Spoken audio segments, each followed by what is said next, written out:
On the outskirts of Lisbon, where the Tagus meanders and the wind carries the salt from the sea, lived Mariana, a 34-year-old woman whose days unfolded between the whitewashed walls of a one-story house. The sun gilded the olive trees in the backyard, and the scent of orange trees invaded the open windows. But for Mariana, that scenery was a frame for a life that had lost its shine. Married to Tomas, a naval engineer who spent weeks at sea supervising ship repairs, she had become accustomed to the silence. He was a man with calloused hands and few words, someone who loved the sea more than dry land, or sometimes more than land. In the early years, Mariana accompanied him. They slept in narrow cabins, dined in noisy ports, and she was enchanted by his way of explaining the stars in the salty sky. But time extinguished that flame. "You'd be bored," Tomas said, and she stopped insisting. She stayed at home, taking care of the plants, reading novels with yellowed covers and knitting a routine that, although safe, seemed to suffocate her. But there was Rafael, the childhood friend who never left. Tall, with brown eyes that seemed to hold secrets, he was the family's safe haven. He fixed taps, brought an easy laugh, and appeared whenever Tomas set sail. "I came to keep you company," he said, knocking on the door with a light, almost musical touch. Mariana smiled shyly. "Coffee?" she offered, and he accepted, sitting at the wooden table with a naturalness that disarmed her. "I would like to take a brief break to ask for your like and subscription to the channel. You are helping us a lot with this simple gesture. And I would like to know which city you watch us from." The visit started innocently enough. They talked about the neighborhood, the São João festivals, how Lisbon will change. But little by little, something changed in the air. Silences became dense, gazes longer. Mariana felt a chill down her spine that she couldn't explain. Was it desire, blame, or just the need to be seen? The void left by Tomas pushed her towards Rafael, and she knew she was on the verge of something dangerous. Summer in Lisbon brought a humid heat that stuck Mariana's blouse to her body. While Tomas sailed towards Porto or Faro, her days were filled with Rafael. He would arrive with some excuse. "I brought some custard tarts from the bakery," or "Does your tap still drip?" And it stayed. The coffee on the table turned to red wine in the evening. Conversations about the weather gave way to confessions. "Sometimes I feel like I'm always waiting," Mariana said one night, turning the glass between her fingers. Rafael looked at her, seriously. "And what do you expect?" She didn't respond, but the silence said it all. He was different from Tomas. Where her husband was as distant as the horizon, Rafael was present, almost invasive. He told stories about his youth, how he almost became a fisherman and laughed loudly, filling the house with life. Mariana began to notice details. The way he scratched the back of his head when he got nervous, the warmth of his hands as he passed the bottle of wine. One afternoon, while watering the olive trees in the backyard, Rafael approached. "Have you ever thought about traveling alone?"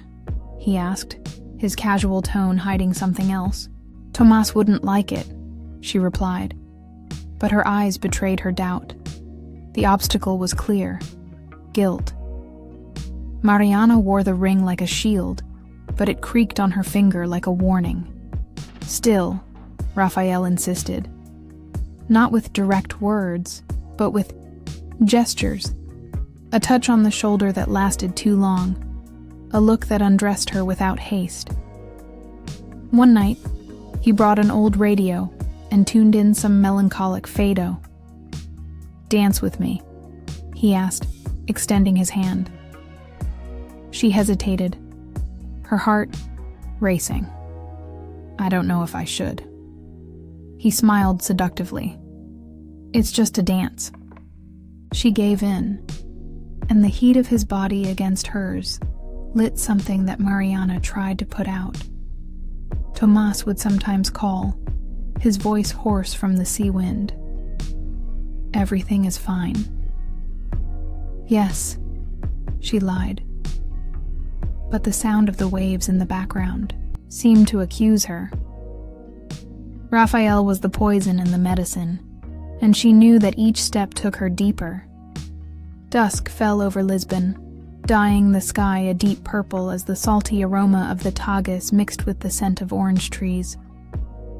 Mariana was on the balcony, her loose hair dancing in the breeze, when Raphael arrived. There was no pretext this time, just a firm look and a "we need to talk." His tone, deep as distant thunder, made her stomach tighten. She let him in, her heart beating in a rhythm she didn't recognize. They sat on the sofa in the living room, the radio still whispering sad fado in the background. Raphael took a deep breath, his hands restless on his knees. "I can't pretend anymore," he said, his brown eyes boring into hers. "Every time I come here, it's like I leave a piece of me with you." Mariana froze, the air trapped in her lungs. "Raphael, no," well, she began, but he interrupted her. "You already felt it, Mariana. Don't lie to me." He moved closer, his heat invading her space, and took something from his pocket, an antique bronze key with a heart-shaped pendant. "It was my grandmother's. I want you to have it." The gesture broke something inside her. It wasn't just a key. It was a symbol, an invitation. Mariana took the object, her trembling fingers brushing his, and in that touch, the world turned upside down. "Why now?" he asked, his voice almost a whisper. Raphael leaned closer, his face inches from hers. "Because yesterday I dreamed about you, and I woke up knowing that I can't run away from it anymore." Before she could protest, he pulled her against him, and the kiss came. Not fierce as she feared, but slow, deep, a silent plea for permission. Mariana backed away, panting, her eyes wide. "This shouldn't happen," she said, but her hands still clutched his shirt. The weight of the key in his lap was an anchor, a reminder of what was at stake. Tomas would return in 2 days. Raphael looked at her, vulnerable. "It says I should leave." She didn't say. Night fell heavily over Lisbon, the silence in the house broken only by the ticking of the clock on the wall. Mariana held Raphael's key, the cold metal against her sweaty palm, while the echo of the kiss still burned her lips. She stood up, walking to the window to look at the flickering lights of the Tagus. "What did I do?" she muttered to herself, guilt creeping in like a shadow. But there was another voice, quieter, whispering, "You felt alive." Raphael didn't return the next day. It left her with the burden of choice, and it terrified her. In the morning, she watered the olive trees with trembling hands, imagining Tomas walking through the door, his eyes tired but attentive. "He'll understand," he thought, touching the ring. She tried to distract herself. She cleaned the house, read a chapter of a novel, but the key, now kept in a drawer, seemed to be calling her. In the afternoon, the phone rang. It was Tomas. "I'll be here tomorrow," he said, his voice muffled by the wind. "I missed you." She swallowed hard. "Me, too." When night came, Mariana looked at herself in the mirror. The eyes, previously dull, shone with something new. Fear, perhaps, but also desire. Do I deserve this? He asked his reflection. The answer did not come easily. He sat at the table, writing a letter he would never send. Tomas, have you ever really seen me? Raphael saw it. He tore the paper, but the words remained. Then the doorbell rang. It was Raphael, hesitant, his hair tousled by the breeze. I didn't come to pressure you, he said, hands in his pockets. But I needed to see you. Mariana let him in, her heart divided. That scares me, he admitted, his voice fragile. He nodded. Me too, but I won't apologize for feeling it. They remained silent, the fado on the radio filling the void. She made a difficult decision. If this continues, I need to understand who I am without him. Raphael smiled sadly. You've already started. The morning dawned in Lisbon with a gray sky, the Tagus reflecting heavy clouds that seemed to echo the turmoil inside Mariana. Tomas would arrive in a few hours, but Raphael was there, in the living room, his brown gaze fixed on her as if he could hold her forever. The key rested on the table between them, a symbol that now weighed like a sentence. The radio played a more intense, almost prophetic fado, while the tension grew, suffocating like the air before rain. He'll know, Mariana said, her voice shaking. Raphael approached slowly, his steps echoing on the wooden floor. Then tell me to stop now, he replied quietly, almost a challenge. She didn't say. Instead, he stood up, his body acting before his mind, and closed the distance between them. His hands found her waist, hesitant but firm, and she tilted her face, her lips a breath away from his. This is wrong, she whispered, but his heat pulled her like a magnet.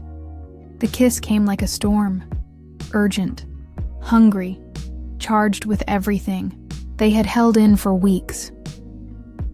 Mariana grabbed his shirt, her fingers digging into the fabric as he lifted her with ease, her back hitting the wall. A photo of Tomas fell, the glass cracking on the floor, but neither of them stopped. The sound, a fado mixed with sighs, the world outside disappearing. Raphael slid his hands under her blouse, her skin burning under his touch, and she responded, pulling him closer, their bodies pressed together in a desperate dance. Do you want this? He asked, panting, his lips brushing her neck. I want to, she replied, her voice hoarse, and in that instant, the guilt dissolved into passion. They fell onto the couch, their clothes discarded in a frenzy, desire consuming them until silence returned. Heavy, just the sound of ragged breaths. The key lay forgotten on the floor, next to the broken photo, a portrait of what Mariana had just destroyed. Post-storm silence filled the room, the air thick with the smell of wine and sweaty skin. Mariana was lying on the sofa, her hair spread like a fan, while Raphael traced slow circles on her arm. Tomas's broken photo lay on the floor, a mute reminder of what had changed. The radio, now silent, seemed to respect the weight of the moment. She sat up, pulling her blouse over her body, her eyes fixed on the bronze key that had rolled under the table. What did we do? He asked, his voice weak but without regret. Raphael dressed in silence, his face marked by a mixture of relief and sadness. I'm not going to ask you to choose, he said, taking the key and placing it in her hand. But this was real. He stood up, hesitating in the doorway. If you need me, you know where to find me. And he left, the sound of his footsteps echoing on the cobblestone street until he disappeared. Hours later, the gate key turned. Tomas entered, his face tanned by the sea sun, a backpack slung over his shoulder. "Mariana?" he called, and she appeared, her heart racing, but her face composed. He hugged her, the smell of salt and oil on his clothes washing over her. "Is everything okay?" he asked, his eyes tired but attentive. She saw the photo on the floor before him and discreetly kicked it under the couch. "Yes," he lied, forcing a smile. "How was the sea?" Thomas talked about storms and repairs, oblivious to the storm she faced there. But something changed. While he was taking a shower, Mariana took the key from the drawer and stored it in an old safe in the bedroom. It was not the end, but a new beginning. Raphael had awakened her, but Tomas was still her safe haven. She decided to stay, not out of obligation, but out of choice, carrying the secret like a beacon that would guide her towards herself. The doorbell no longer rang with that faint sound, and she didn't expect it to ring. What he experienced with Raphael was a moment, but it was enough to rekindle his flame. Months later, autumn arrived in Lisbon with cold winds that made the olive tree leaves dance in Mariana's backyard.